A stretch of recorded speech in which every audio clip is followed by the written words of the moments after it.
À force d'articuler des images pour les autres, quand j'écris un scénario, pour moi, je le vois tout de suite en plan, en rythme, en distance, en couleur, en lumière. Bonjour Sorociné, c'est Marine Atlan pour la Gradiva.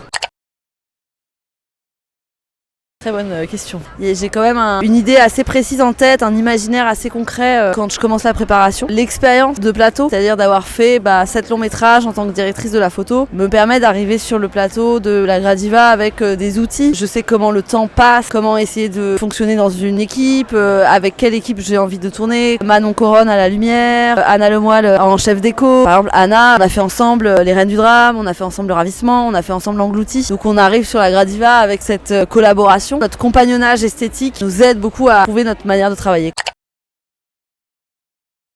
On a construit avec Anne Brouillet, la co-scénariste. On est un peu parti d'archétypes, mais pas du tout pour les garder, mais pour nous guider en fait. Pour imaginer aussi un peu la sociologie de la classe, et les différents rapports de force, qui a du pouvoir, qui n'en a pas, qui est bon élève, avec le jeu du teen movie en tête, quoi, enfin de manière ludique. Et ensuite, on est venu nuancer, approfondir, complexifier ces personnages en leur donnant des singularités, une histoire. On s'est aussi basé sur notre vie, sur nos expériences. On a fait aussi un travail documentaire précis, c'est-à-dire qu'on est allé faire des entretiens avec des jeunes, ce qui a donné des idées aussi de vie, de trajectoire. On a fait ce voyage scolaire aussi avec une classe de terminale pour observer, en étant effectivement précis sociologiquement en fait. Je voulais pas marteler ces choses-là, je voulais qu'elles arrivent plutôt par la bande, comme ça en creux, plutôt que de les affirmer dans des scènes scénaristiques.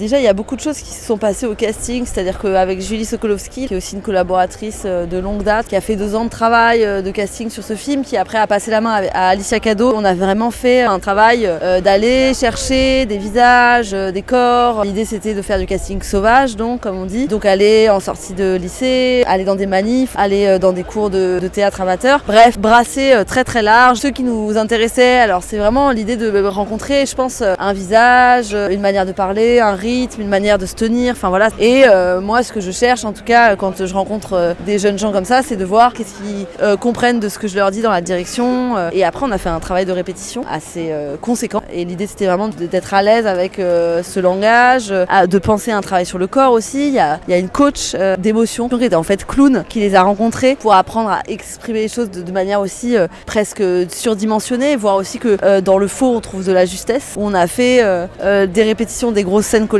on est allé au musée ensemble, on est allé au restaurant ensemble, on a regardé des films. Et puis moi, j'étais à l'écoute de la justesse, lâchez pas là-dessus quoi, je voulais vraiment que ça sonne juste et donc aller chercher une agilité quoi dans le texte.